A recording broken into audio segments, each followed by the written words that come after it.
Saludos a todos y bienvenidos a este podcast Derecho sin Enredos, donde trataremos de explicar el derecho y la ley de manera clara y sencilla para beneficio de todos ustedes.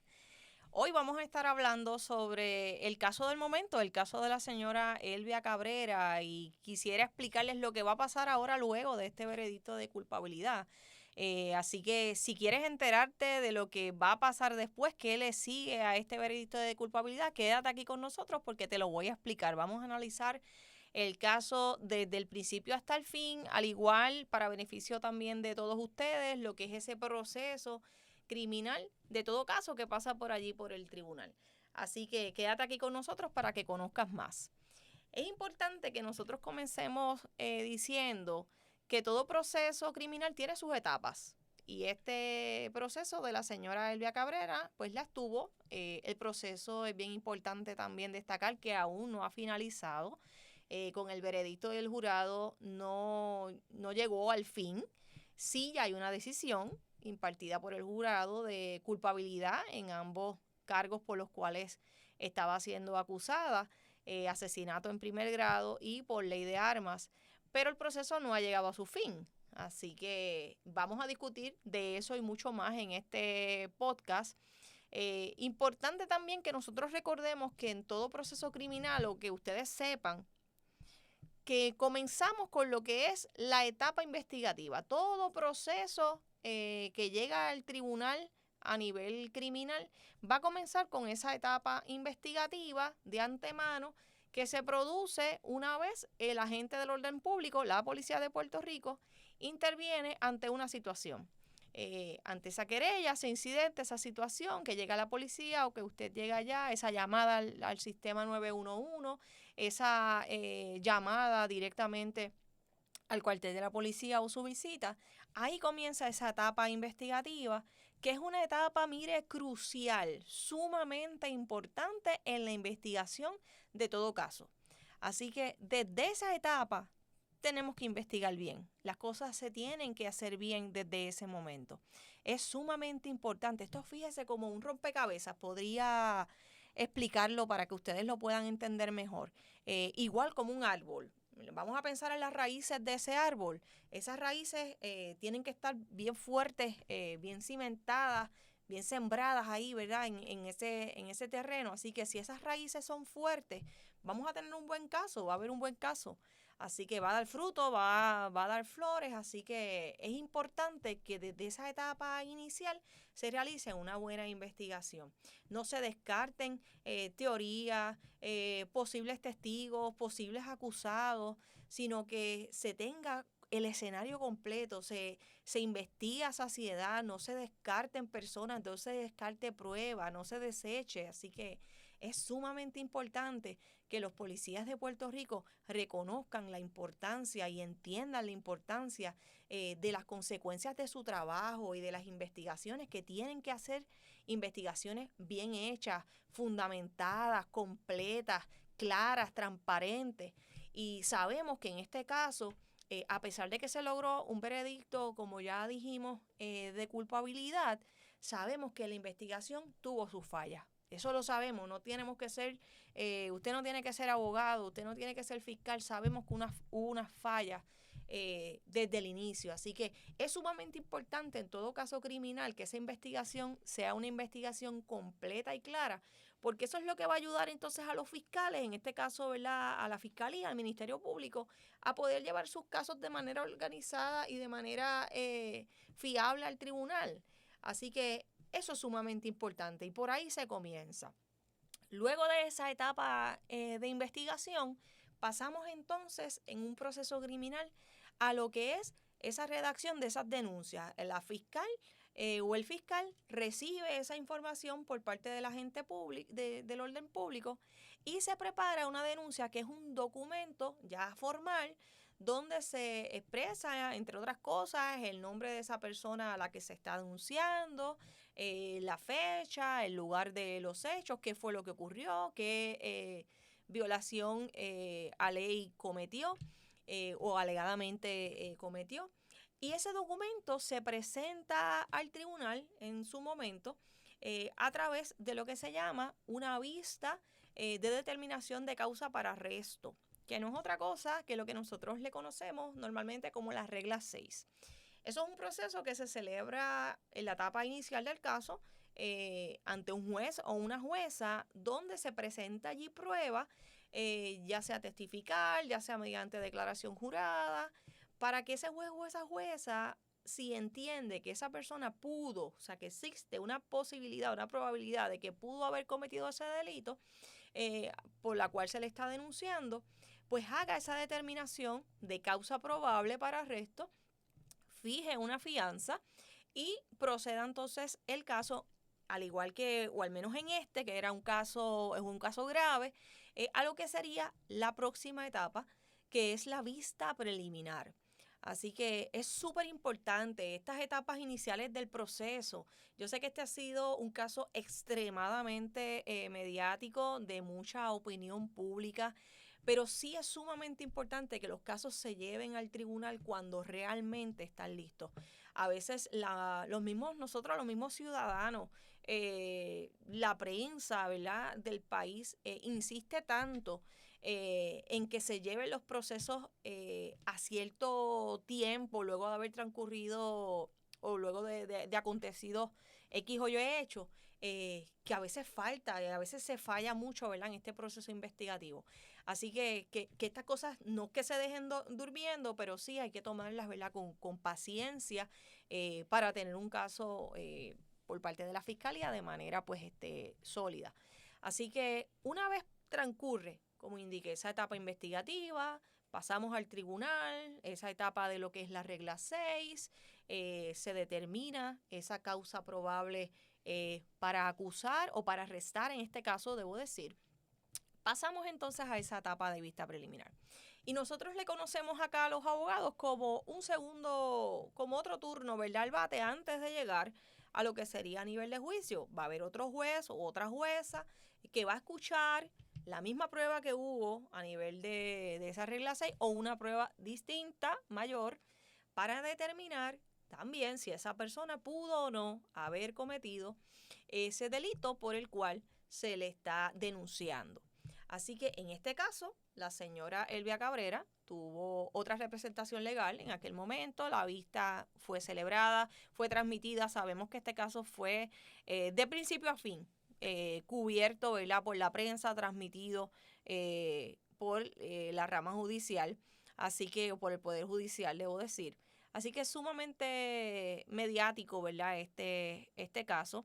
Y sabemos que entonces en esa etapa también se determina causa, pero ya esa causa es causa para acusar, así se le llama.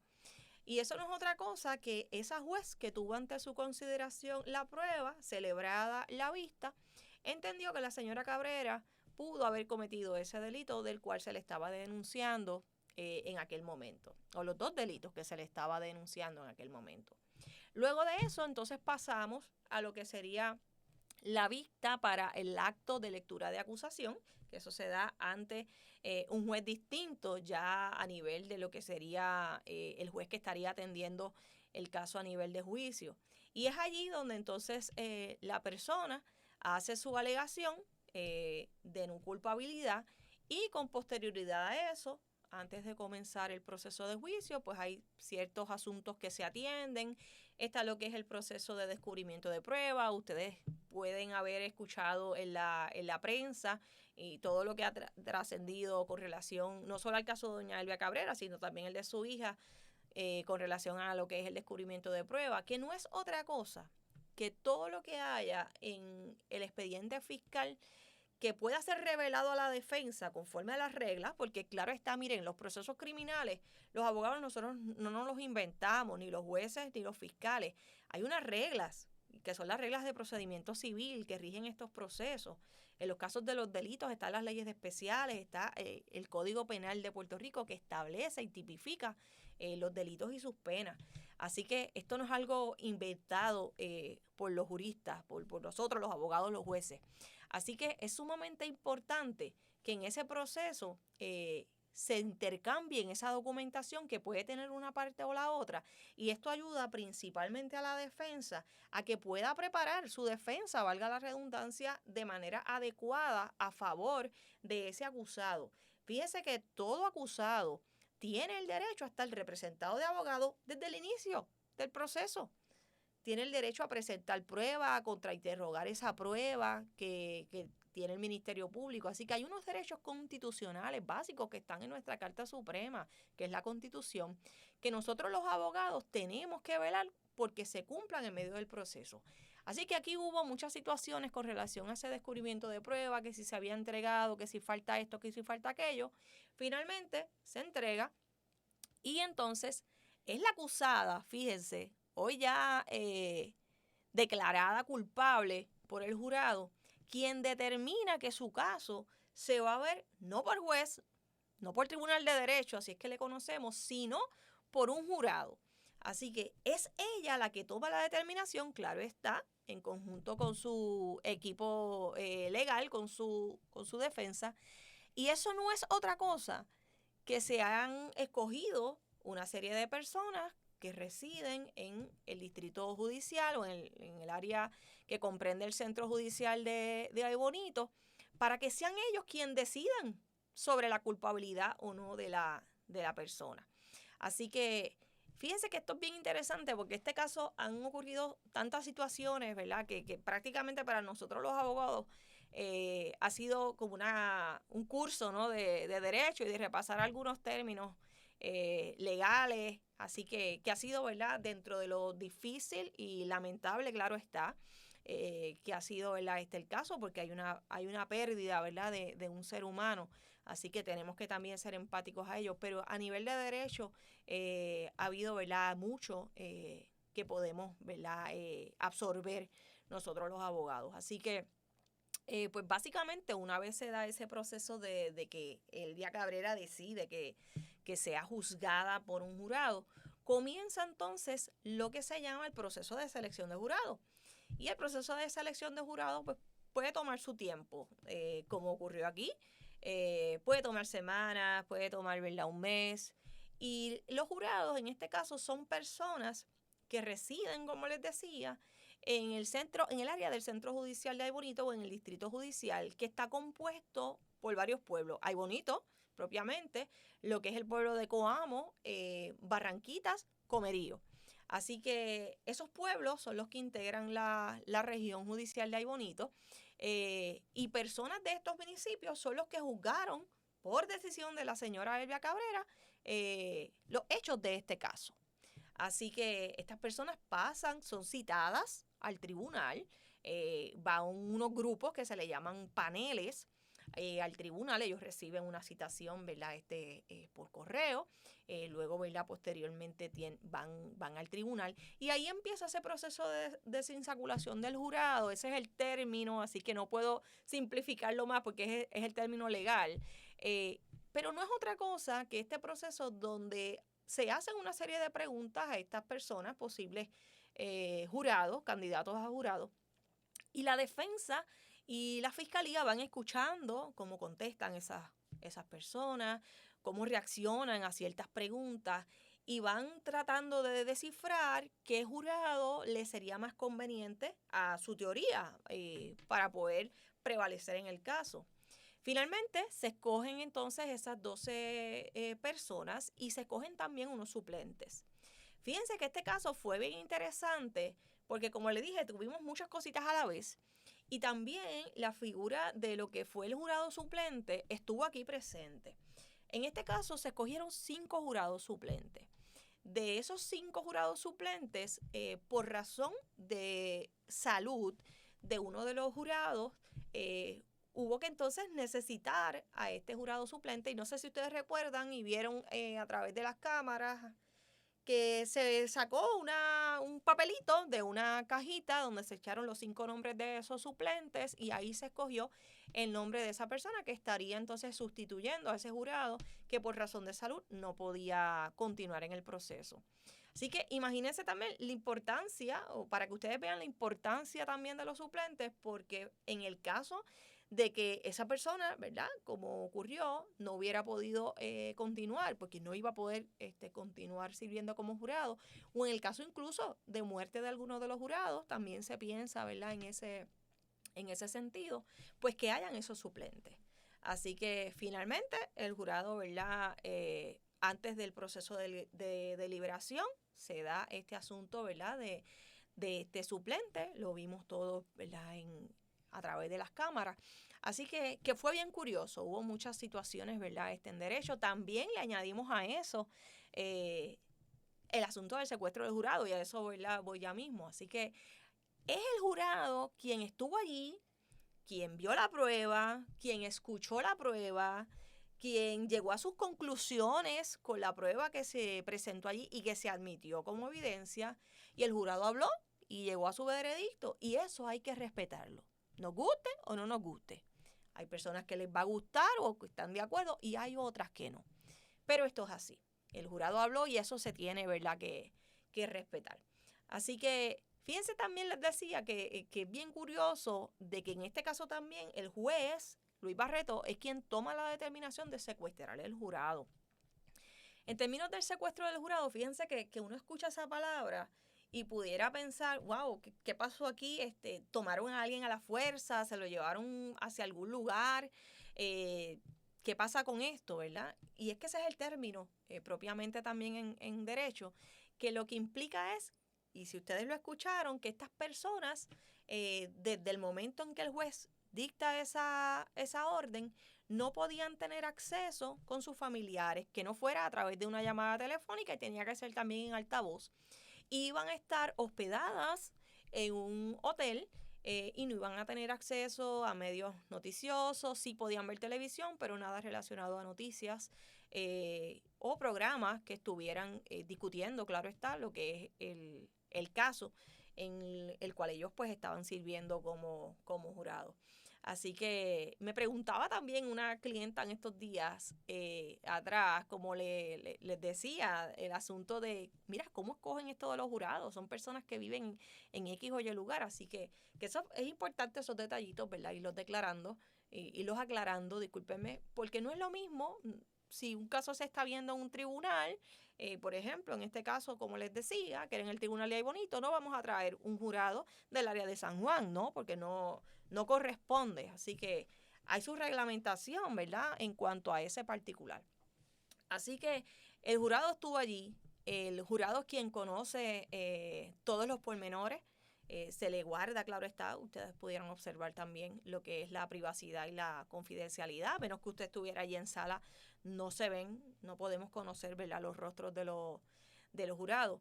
Así que todo este proceso largo de 23 días, prácticamente 21 días de escuchar pruebas, básicamente termina con lo que es las argumentaciones finales.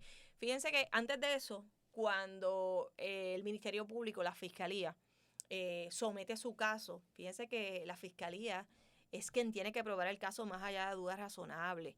La defensa no tiene la obligación de presentar pruebas a su favor ni testigos a su favor. Básicamente se somete el caso, también es sometido por la defensa, y es entonces ahí cuando se da el asunto del secuestro del jurado que hablábamos. Y luego de eso, que fíjense, antes de continuar, esto no se daba, si mal no recuerdo, desde el caso de Pablo Casella. Es una medida extraordinaria, sí, que el juez tiene potestad para hacerla, pero no se hace en todos los casos, y de lo que se trata es de tratar de salvaguardar a esos jurados para evitar también esas presiones indebidas que pueden haber por parte de terceros, y que su decisión no esté influenciada por la opinión de otros. Básicamente, ¿verdad? Ese es el propósito del secuestro del jurado. Así que una vez transcurre, ¿verdad?, todo esto, se someten los casos por ambas partes y se da la oportunidad de lo que son las argumentaciones finales, que como bien reiteró el juez en muchas ocasiones, esto no se trata necesariamente de prueba, ¿no? Hay cosas, el jurado tenía que basarse exclusivamente en la prueba que allí pasó, porque los argumentos finales se dicen muchas otras cosas más para tratar de apelar, ¿verdad?, la sensibilidad del jurado y tratar de enganchar, ¿verdad?, con ellos. Así que fueron momentos, ¿verdad?, muy emotivos. A mí me pareció que de ambas partes, tanto de fiscalía como defensa, tuvieron, ¿verdad?, unos buenos argumentos finales. El trabajo de ambas partes También, ¿verdad? Fue respetable durante todo el proceso. Sí, como dije ahorita, y si no lo dije, lo digo ahora, en el proceso de investigación sí hubo, claro está, ¿verdad?, sus fallas, y se puede mejorar mucho más. Yo creo que esto, ¿verdad?, nos debe llevar a reflexionar a que aquí se puede mejorar mucho más en esa etapa inicial investigativa por parte de la Policía de Puerto Rico. Así que una vez tenemos todo ese proceso de argumentación que el juez hace, manda al jurado, da las instrucciones y manda al jurado a deliberar. En este proceso el jurado fue bastante rápido en deliberar. Yo creo que estuvo alrededor de 2 horas, poco más de 2 horas. Yo pensaba que iba a tomar un poco más de tiempo, ¿verdad?, en deliberar, por todo ese proceso, más bien todos esos exhibits, toda esa prueba que se había admitido. Era bastante, si mal no recuerdo, eran como unos 200 exhibits, así que había mucha prueba que examinar. Pero el jurado aparentemente estuvo bien claro ya cuando se retiró, ya a medida, ¿verdad?, del proceso, ya en sus cabezas ya tenían, ¿verdad?, esa opinión, tal vez esa decisión. Y fíjense que pues salió antes de lo esperado, ¿verdad? O al menos desde mi punto de vista pensé que se iban a tardar más.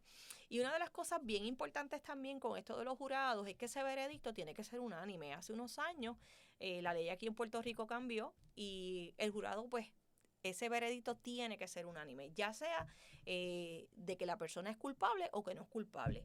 Y ahí me gustaría también aclararles un concepto, porque yo escucho muchas personas que hablan del término inocencia, ¿verdad?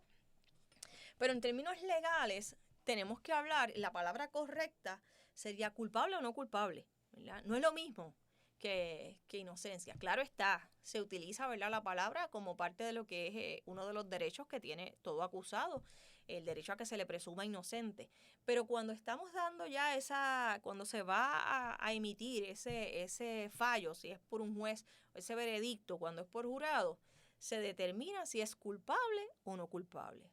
Así que ustedes pudieron escuchar en los 2 cargos, asesinato en primer grado, ley de armas, cómo fue declarada la señora Elvia Cabrera. Y sin embargo, el caso no queda ahí. Podemos pensar que a lo mejor en el día de ayer, como este caso ya hubo una decisión, pues ya terminó todo y ahí se quedó. Y no es así. Este caso continúa. Ahora pasamos a lo que es el proceso de la etapa del dictar sentencia, porque el juez tiene que imponer, ¿verdad?, la pena, que es lo que ella va a cumplir, cuántos años de cárcel va a estar allí en la institución. Así que hay una vista que está señalada para el 10 de septiembre a las 10 de la mañana en el Tribunal de Ay Bonito. Y ahí es donde el juez entonces va a dictar la sentencia propiamente. Así que es bien importante, ese día tenemos que igual estar pendientes en este tipo de proceso, o en este caso en particular, por los delitos que se le encontró culpable a ella.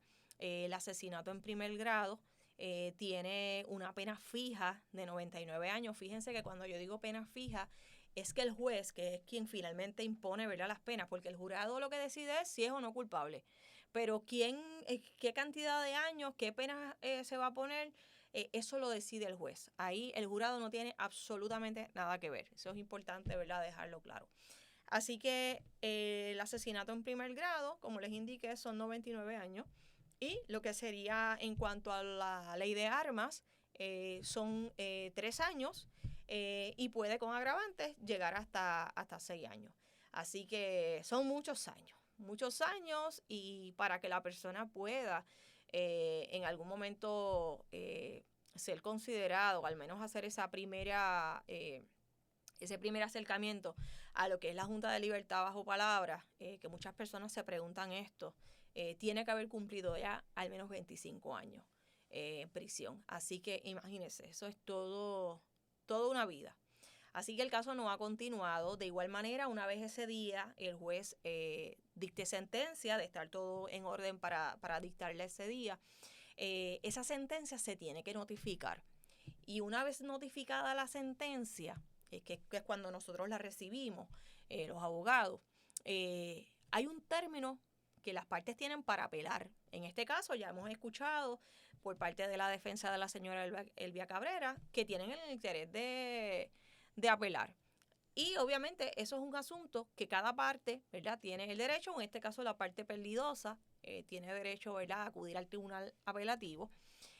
Desde mi punto de vista, yo entiendo que va a ser muy cuesta arriba. No lo veo probable de que el tribunal de apelaciones pueda variar este veredicto que ya tenemos, ¿verdad? En este caso, tienen que haber o tienen que alegarse errores sustanciales, grandes de derecho, cometidos, ¿verdad?, en el proceso, que pudieron haber influenciado en esa determinación del jurado.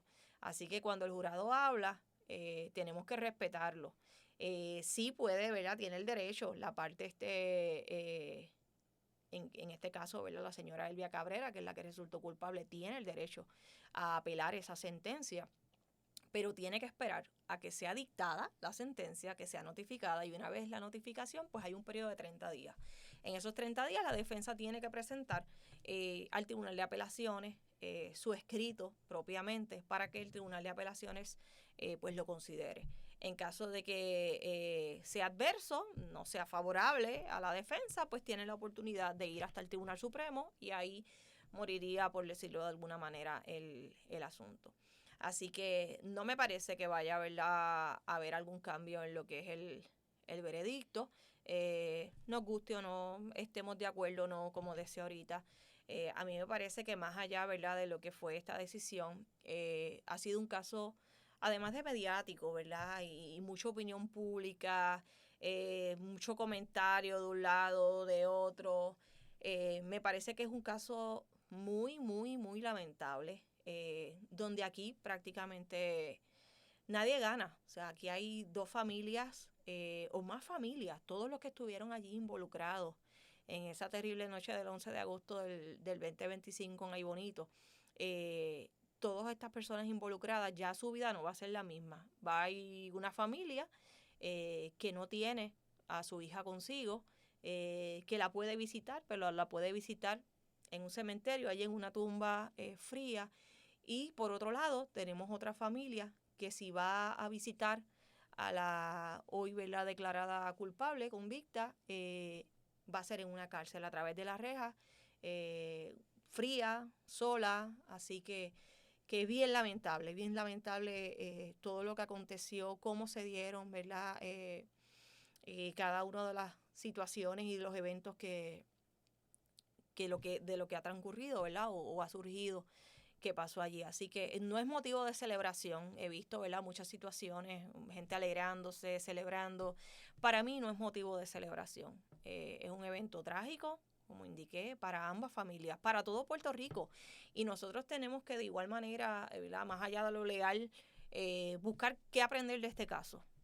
Nosotros que somos padres, madres, yo como madre, cómo enseñarle a nuestros hijos en momentos así difíciles, en momentos de prueba, de ira, de enojo, cómo podemos manejar, ¿verdad?, esos asuntos. En vez de violencia, vamos a sembrar paz, amor.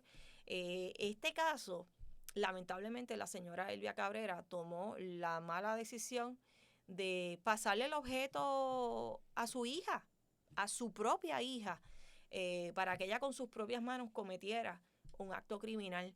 Así que es sumamente lamentable que la señora Cabrera, y lo digo con el mayor de los respetos, no tuviera las herramientas adecuadas para que en ese momento pudiera darle otra alternativa a su hija, porque de lo que transcurrió, la vida de su hija no estaba en peligro como para uno decir, es que se fue a defender, es que estaba siendo atacada y la iban a matar o mamá tuvo que intervenir. No, ella propició, ¿verdad?, que esto ocurriera. Así que a nosotros los padres nos debe invitar a reflexionar en cómo manejamos estos asuntos con nuestros hijos, qué le decimos. A veces hay padres que dicen, si te dan, tú das para atrás, no te quedes dado, y después yo resuelvo, me llama. ¿Y qué hacemos con eso? Estamos promoviendo, ¿verdad?, la violencia. Así que nos sirva, ¿verdad?, de reflexión, que nos sirva de mucho discernimiento, que podamos, ¿verdad?, como pueblo, como comunidad, como país, poner nuestro granito de arena para que cosas como estas no vuelvan a pasar, historias como la de Gabriela Nicole no se repitan. Hoy tenemos una madre por un lado tras las rejas y la hija enfrentando a su vez, ¿verdad?, un proceso similar al de su madre, que no puedo decir que es que necesariamente va a haber la misma, ¿verdad?, decisión, pero es muy probable, ¿verdad? No sabemos si va a ser la misma prueba, distinta, más, menos, pero es muy lamentable. Así que nada, que sea un llamado a la reflexión, a investigar mejor los casos, a que si estamos en un momento como este, mire, usted salga, no busque más problemas, no busque más peleas, no incite a la violencia. Yo tengo siempre mis dudas, ¿verdad?, en que todo lo que se dijo realmente fue como pasó. Yo creo que en esta era que estamos todos, mire, con el celular siempre en nuestra mano, que no haya habido algún video de lo que allí transcurrió, cuando sabemos que hoy día la gente empieza a grabar absolutamente por todo, que no hayan habido más acusados en el proceso, deja mucho que decir. Yo creo que esos cabos, ¿verdad?, se quedan por ahí sueltos, pero esto es lo que tenemos. Se acusaron a estas dos personas, ayer se obtuvo esta determinación del jurado. Así que nos sirva de reflexión, que podamos sacar lo mejor que podamos sacar de este proceso para nosotros, ¿verdad?, como sociedad, particularmente para los padres. Fragmentos de segundos bastaron para que la vida no solo de doña Elvia, no solo la de de la joven Antonia Elka, sino de toda esa familia, de la joven Gabriela Nicole y de todos los involucrados, cambiará para siempre. Así que busquemos, ¿verdad?, promover siempre la paz, no la violencia. Busquemos siempre, ¿verdad?, procurar el perdón. Así que de mi parte espero, ¿verdad?, que esas familias todos los involucrados puedan conseguir paz y consuelo. Así que vamos a estar pendientes en lo que sigue aconteciendo, ¿verdad?, con este caso. Como le dije, no es el fin. Tenemos hay vista para el día 10 de septiembre. Así que vamos a ver lo que ocurre. Ese día la señora Cabrera se le da la oportunidad de expresarse. Yo dudo mucho, eso sí, que vaya a expresarse porque estamos, ¿verdad?, está corriendo ahora a la par, básicamente, el caso, ¿verdad?, en contra de su hija. Así que yo dudo mucho que vayan a haber unas expresiones, pero tenemos que esperar, ¿verdad?, a ese día. Así que estaremos pendientes, le seguiremos, ¿verdad?, trayendo también más contenido en cuanto a este tema. Así que si te gustó este programa en el día de hoy, te pido que lo compartas, suscríbete al canal de Neuronas Felices TV, comparte este video con otras personas, dale share en tus redes, en tus páginas. También me puedes seguir a través de mis redes sociales, a través de mi página de Facebook o de Instagram como licenciada Vanessa Cruz. De igual manera, si tienes alguna duda, si tienes alguna pregunta sobre este tema, sobre algún asunto criminal o cualquier otro, necesitas orientación, necesitas representación, estoy aquí para ayudarte. Así que puedes visitarnos en la calle Valdoriotti, número 65 en Coamo, al lado del cuartel de la Policía Estatal, o comunicarte al 787-825-2288. Así que gracias por estar con nosotros, gracias por compartir este espacio, dale share, comenta, danos sugerencias para próximos temas y espero que haya sido del agrado de todos. Así que esto fue Derecho sin Enredos, hasta la próxima.